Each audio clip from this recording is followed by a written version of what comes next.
Hello everyone. आज की इस वीडियो में हम लोग बात करने वाले हैं एनआईटी दुर्गापुर के एडमिशन के बारे में। जिनका भी सीट अलॉटमेंट जोसा और सीसैप के काउंसलिंग में हुआ है उनको फाइनल एडमिशन के लिए एनआईटी दुर्गापुर में ऑनलाइन या फिर ऑफलाइन फिजिकल रिपोर्टिंग करना है। कब से कब तक करना है इसके बारे में ऑलरेडी आपके पास इन्फॉर्मेशन होगा कि 7 दिसंबर से लेकर 13 दिसंबर तक के बीच में आपको वहाँ पर विजिट करना है, ऑनलाइन या ऑफलाइन। इसके बारे में आज की इस वीडियो में जानेंगे। इनरोलमेंट के बारे में मैंने ऑलरेडी बता दिया, ऑनलाइन होगा या ऑफलाइन आगे वीडियो में समझेंगे। मोड ऑफ इनरोलमेंट क्या होगा, देन उसके बाद क्लासेस कब से स्टार्ट होंगी और क्लासेस ऑनलाइन स्टार्ट होंगी कि ऑफलाइन स्टार्ट होंगी, कितना फीस आपको और देना है, जोसा या फिर सीसैप में जो आपने काउंसलिंग किया है उसमें आपने सीट एक्सेप्टेंस फ़ी दिया है और पार्शियल एडमिशन फ़ी दिया है जोसा में। तो जिन बच्चों ने भी ये फ़ीस दे दी है इसके अलावा आपको और कितना फ़ीस देना होगा और कितना फ़ीस पेमेंट करना है समझेंगे। कौन कौन से डॉक्यूमेंट्स की ज़रूरत होगी आपको फिजिकल रिपोर्टिंग के समय या फिर ऑनलाइन रिपोर्टिंग के समय, कौन कौन से सर्टिफिकेट्स लेके जाने हैं सबसे ज़्यादा इंपॉर्टेंट, और डॉक्यूमेंट्स इसके बारे में समझेंगे। साथ में प्रोसीजर क्या है इनरोलमेंट का यानी एडमिशन का, और जो आपका फ़ी स्ट्रक्चर है, ट्यूशन फ़ी स्ट्रक्चर और हॉस्टल और मेस फ़ी स्ट्रक्चर, इसके बारे में भी समझेंगे। तो कंप्लीट डिटेल में वीडियो है, वीडियो को स्किप मत करना है। एक वीडियो को देखकर आप पूरा कंप्लीट इन्फॉर्मेशन ले सकते हो। एनआईटी दुर्गापुर के ऑफिशियल वेबसाइट पे वहाँ पे एडमिशन से रिलेटेड अपडेट्स आ गई थी। तो मैं आपको बता दूँ जिनका भी अलॉटमेंट हुआ है, जिन कैंडिडेट्स का भी जोसा 2021 और सीसैप की काउंसलिंग में सीट अलॉटमेंट हुआ है, वो अपने फाइनल एडमिशन कंफर्म करने के लिए एनआईटी दुर्गापुर में एडमिशन के लिए जा सकते हैं। ऑनलाइन या ऑफलाइन आगे समझेंगे। ये आपका दुर्गापुर में जो कि वेस्ट बंगाल में है और ये 1960 में स्टैब्लिश हुआ था। इंडिया का one of the oldest technical university है और कैंपस की बात करें तो 187 एकड़ में फैला हुआ है। 8 400 400 400, जी हाँ, याद कर लीजिए व्हाट्सएप नंबर, क्योंकि अब चाहे आपका मैथ का सवाल हो या फिजिक्स केमिस्ट्री और बायोलॉजी का, आपके हर डाउट हर क्वेश्चन का मिलेगा तुरंत वीडियो सॉल्यूशन, वो भी सीधा आपके व्हाट्सएप पर। बस आप अपने फ़ोन में डाउटनेट का 8 400 400 400 व्हाट्सएप नंबर सेव कर लीजिए और चैट ओपन कीजिए। फिर जो भी आपका डाउट है उस सवाल का फोटो खींचना है और उसे क्रॉप करना है और 5 सेकेंड में उसका आपको वीडियो सॉल्यूशन मिल जाएगा। क्लास 6 से 12 IIT JEE NEET CBSE board और सभी स्टेट बोर्ड के स्टूडेंट के लिए। तो देर किस बात की, अभी जाइए और 8 400 400 400 पर अपना सवाल व्हाट्सएप कीजिए और अपने सभी डाउट को आउट कीजिए, लिंक डिस्क्रिप्शन में है। अब देखो ये कुछ डिटेल्स है जिसको समझ लो। आपका जो इनरोलमेंट है, एडमिशन शेड्यूल कह लो, शेड्यूल ऑफ इनरोलमेंट, जो आपके एडमिशन के शेड्यूल है ये 7 दिसंबर से 13 दिसंबर के बीच में है। आपको डेफिनेटली यहाँ पे विजिट करना है। आप देखो यहाँ पे जो इनरोलमेंट है यानी कि एडमिशन है ये ऑनलाइन मोड में होगा। ऑनलाइन मोड में कहाँ पे होगा, तो इनका ऑफिशियल वेबसाइट जिसका लिंक मैं डिस्क्रिप्शन में डालूंगा, आप चेकआउट कर लेना। और ये जो फीस आप दिख रहे हो ये डासा के लिए, ये आपके लिए नहीं है। जोसा और सीसैप के डिटेल्स नीचे शेयर किए गए हैं। इसके अलावा आपके जो क्लासेस हैं वो 15 दिसंबर से स्टार्ट हो जाएंगे और आपका क्लास ऑनलाइन चलेगा जब तक नोटिस नहीं आता है। तो अभी आपके क्लासेस ऑनलाइन चलेंगे 15 दिसंबर से, तो आप रेडी हो जाओ। फीस की बात की जाए तो जोसा और सीसैप में जिन्होंने भी काउंसलिंग कर लिया है तो उन सभी बच्चों के लिए अब देखो ऑनलाइन रिपोर्टिंग से पहले आपको कितना फीस और देना है। तो यहाँ पे अलग अलग कैटेगरीज बनाई गई है, जैसे कि general, general EWS, OBC, NCL एक कैटेगरी है। देन अगला है एससी एसटी और पीडब्ल्यूडी। एससी एसटी पीडब्ल्यूडी को कोई भी फीस देने की जरूरत नहीं है। जनरल, जनरल ईडब्ल्यूएस और ओबीसी एनसीएल को कैटेगरी ए, कैटेगरी बी और कैटेगरी सी में रखा गया है। कैटेगरी ए में जिनका फैमिली इनकम 1 लाख से कम है, कैटेगरी बी में जिनका फैमिली इनकम 1 लाख से 5 लाख के बीच में है, तो इनको भी कोई फीस देने की जरूरत नहीं है। उन्होंने जो सीट एक्सेप्टेंस फी दिया और पार्शियल एडमिशन फी दिया है वो सभी चीज़ हो गई है, अब आपको कोई फीस नहीं देना है। लेकिन जिनका फैमिली इनकम 5 लाख या उससे अधिक है तो उनको फीस देने की जरूरत है। उनको लगभग 19,850 रुपीज़ फीस देना है और ये आपको देना है ऑनलाइन उनके बैंक अकाउंट में। National institute of technology Durgapur, account number और आईएफएससी कोड दिया हुआ है, तो यहाँ पे आपको फीस देना है। साथ में जो आपका इनकम सर्टिफिकेट है उसको भी आपको लेके जाना है। आपके पास ऑलरेडी होगा तो आपको इसको स्कैन करके रख लेना है और जब भी इनकम सर्टिफिकेट जहाँ भी अपलोड करने के लिए कहा जाए वहाँ पे आपको अपलोड करना है। कौन कौन से डॉक्यूमेंट्स आपको रेडी रखने हैं, आप देखो काउंसलिंग ऑलरेडी हो चुका है तो एडमिशन के लिए आपको ऑनलाइन रिपोर्ट करना है वेबसाइट पे, आपको फिजिकली जाने की जरूरत नहीं है। डॉक्यूमेंट्स कौन कौन से आपको रेडी रखने हैं और डॉक्यूमेंट्स को स्कैन जरूर से करा के रखना है ताकि आप अपलोड कर सको वेबसाइट पे।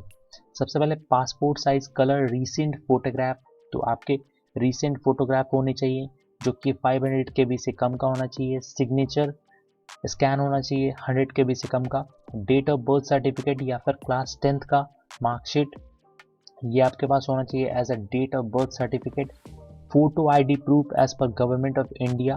तो आपके पास आधार कार्ड वाला जो पीडीएफ है या फिर स्कैन कॉपी है उसको रख लेना।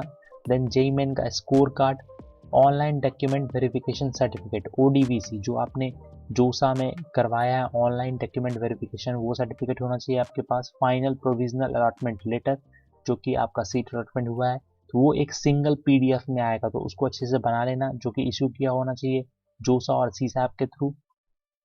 क्लास 12 का मार्कशीट्स या सर्टिफिकेट कह लो, माइग्रेशन या फिर school leaving certificate, migration school leaving certificate ये सारे सर्टिफिकेट रख लेना। साथ में वैलिड कैटेगरी सर्टिफिकेट जो भी कास्ट से बिलोंग करते हो आप, EWS, OBC, NCL, SC, ST, और ये इशू होना चाहिए कंपेटेंट अथॉरिटी के द्वारा। और देखो जोसा सीसैप का एक अपना फॉर्मेट है तो उसी फॉर्मेट में बना होना चाहिए, आपको ऑलरेडी इसके बारे में पता होगा। वैलिड पीडब्ल्यूडी सर्टिफिकेट अगर आप पीडब्ल्यूडी कैंडिडेट हो, और एनुअल इनकम सर्टिफिकेट जो कि आपका जो जो आप फीस में रिलैक्सेशन लोगे तो इसके लिए आपको इनकम सर्टिफिकेट की ज़रूरत होगी तो ये 1 अप्रैल 2021 के बाद का बना होना चाहिए। और ये जो इनकम सर्टिफिकेट है ये आपका एनेक्शन ए से मिलता जुलता होना चाहिए तो इस बात का ध्यान रखना। अब ये देखो ये कुछ anti ragging affidavit online form है जिसको आपको डाउनलोड करके प्रिंट आउट करवा के देन उसके बाद student signature, parent signature, then उसके बाद आपको अपलोड करना है एडमिशन पोर्टल पे। पर्सनल डिटेल्स हैं, देन उसके बाद पेरेंट या फिर गार्जियन के डिटेल हैं, कॉलेज के डिटेल वहाँ पे है, कोर्सेज डिटेल है, ये सारी चीज़ें। वैलिड पासपोर्ट अगर आपको पासपोर्ट मांगा जाता है जो भी इंटरनेशनल या फॉरेनर कैंडिडेट्स हैं उनके लिए, आपके लिए नहीं है। ऑल प्रूफ ऑफ पेमेंट, हाँ सबसे इम्पॉर्टेंट जो आपने जोसा में सीट एक्सेप्टेंस फी दिया है और सी सैप में या फिर सीट एक्सेप्टेंस फी दिया है या फिर पार्शियल एडमिशन फी दिया है और एनआईटी में जो आपके रिमेनिंग फीस थे अगर आपने वो दिए तो एक ही पेज में आपका वो पीडीएफ होना चाहिए, मतलब कि वो डिटेल होने चाहिए जो आपने फी पेमेंट किया है एक ही पेज में और वो एक पीडीएफ के रूप में होना चाहिए। Then undertaking by student undertaking form भी होना चाहिए जो कि एनेक्चर बी में है। Then valid account number with bank detail as a name of bank, एक आपका अकाउंट नंबर होना चाहिए और बैंक का नाम होना चाहिए, अकाउंट नंबर, आईएफएससी कोड, और ये स्टूडेंट का होना चाहिए, इस बात का ध्यान रखना स्टूडेंट का ये सारे बैंक अकाउंट होने चाहिए। साथ में मेडिकल सर्टिफिकेट होना चाहिए एज पर एनेक्चर 3। तो ये जो सर्टिफिकेट्स हैं जिसका लिंक मैं डिस्क्रिप्शन में डालूंगा आप उसको देख सकते हो। प्रोसीजर क्या है ऑनलाइन इनरोलमेंट का, तो 7 दिसंबर को सुबह के 10 बजे शाम के 5 बजे तक एक लिंक आएगा 7 दिसंबर से 13 दिसंबर के बीच में, तो उस लिंक पे आपको क्लिक करना है, देन बीटेक में सेलेक्ट करना है। देन उसके बाद वहाँ पे आपको एप्लीकेशन आईडी डालना है। एप्लीकेशन आईडी आपका वही जेई मेन या फिर जेई एडवांस का जेई मेन का आपका एप्लीकेशन नंबर होगा, जेई एडवांस तो आईआईटी के लिए होता है तो वो आपको सेलेक्ट करना है। देन आपका पीआईडी, डीओबी वो आपके ईमेल पे सारे डिटेल सेंड कर दिए जाएंगे या फिर आप वेबसाइट पे भी चेक कर सकते हो। साथ में सबमिट बटन पे क्लिक करना है, then save and continue, and then उसके बाद आपको डॉक्यूमेंट्स जो वहाँ पे अपलोड करने के लिए कहा जाएंगे वो डॉक्यूमेंट्स अपलोड करना है। देन फर्स्ट फ्रेम में सेव करना है, देन आपको नेक्स्ट इन प्रीव्यू करना है, देन सारे डॉक्यूमेंट्स अपलोड हो जाएंगे, देन केयरफुली आपको सबमिट कर देना है and back and edit for necessary correction. अगर आपको कोई भी गलत लगता है तो आप एडिट भी कर सकते हो। देन उसके बाद सारी चीज़ें होने के बाद आपको सबमिशन और अप्रूवल आएगा एनआईटी दुर्गापुर की तरफ से, और आपको साथ में देख सकते हो with link for downloading your admission document of NIT Durgapur, this may take 2 और 3 days time, do not reply to the mail you would receive. अब देखो जो आप अप्लाई करोगे सारी प्रक्रिया अपनाओगे उसके 2-3 दिन बाद आपको कंफर्मेशन आ जाएगा कि आपके एडमिशन कंफर्म हो चुके हैं और आपको इस मेल का रिप्लाई नहीं करना है। और कोई भी क्वेरी है तो ये नंबर है 10 से 5 के बीच में आप फ़ोन कर सकते हो। अब मैं टाइमिंग की बात करूँ तो टाइमिंग जो आपका है वो है 10 से 5 के बीच में और 7 दिसंबर से 13 दिसंबर के बीच में। तो आप कोशिश करना कि 7 या 8 दिसंबर को ये सारी प्रक्रिया कर लेना ताकि आपको 2-3 दिन के समय के बाद आपका एडमिशन कंफर्म हो जाए, तो इस बात का भी ध्यान रखना। After this you will receive a communication from respective class teacher to start online academic activity. आपकी क्लासेस भी ऑलरेडी 15 दिसंबर से स्टार्ट हो जाएंगे, 13 तक आपका एडमिशन कंप्लीट होगा, देन 15 को आपके क्लासेस स्टार्ट हो जाएंगे। ये देखो ये अंडरटेकिंग का फॉर्म है, then declaration by the parent वो फॉर्म है, देन मेडिकल सर्टिफिकेट है जो कि एनेक्चर 3 के तहत आता है। तो ये सारी चीज़ें आपको रेडी रखनी है सारे सर्टिफिकेट। ये आपका फी स्ट्रक्चर है BTech, MTech, dual degree, integrated MSc. तो ये वन टाइम पेमेंट फी है जो कि 23,500 रुपी है। देन इसके बाद जो इंस्टीट्यूट फ़ी है या फिर एडमिशन फ़ी कह सकते हो वो 62,500 रुपीज़ है। इसके अलावा ये जो फीस है ये सेमेस्टर वाइज है, फर्स्ट सेमेस्टर की आपको 62,500 देना होगा।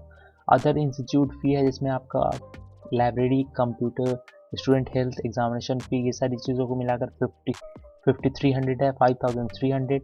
और हॉस्टल फ़ी के बारे में बात करें तो हॉस्टल के seat rent, electricity, hostel employees और मेंटेनेंस। तो आप अगर हॉस्टल में रहते हो तो फर्स्ट सेमेस्टर में आपको 7,300 रुपीज़ देने होंगे और ये सभी फीस आपको उनके जो अकाउंट है उसी में देने होंगे। Then other hostel related fees जो कि आप कह सकते हो वन टाइम फीस है और रिफंडेबल है या फिर एडजस्ट कर दिए जाएंगे आपके लास्ट सेमेस्टर तक, तो वो आपका 5,000 और 1,200 रुपये है। देन उसके बाद एडवांस मेस फी, वो सारी चीज़ें आपको वहाँ बताई जाएगी। ये डीन का सिग्नेचर है और ये पूरा जो फी स्ट्रक्चर है ये उनके ऑफिशियल वेबसाइट पर रिलीज़ किया गया है। मैं लिंक डिस्क्रिप्शन में डाल दूंगा, आप उसकी मदद से आप चेकआउट कर पाओगे और सारे डिटेल्स। तो मुझे उम्मीद है कि आपको वीडियो पसंद आया होगा। ये हमारा टेलीग्राम चैनल है, जाके ज्वाइन कर सकते हो। वीडियोस के अपडेट के लिए लिंक डिस्क्रिप्शन में है या फिर टेलीग्राम ऐप में सर्च कर लो @पलवासो फिल्म्स। चैनल की सपोर्ट के लिए सब्सक्राइब को जरूर से प्रेस करना, बेल आइकन को प्रेस कर देना। Thank you for watching. Thank you.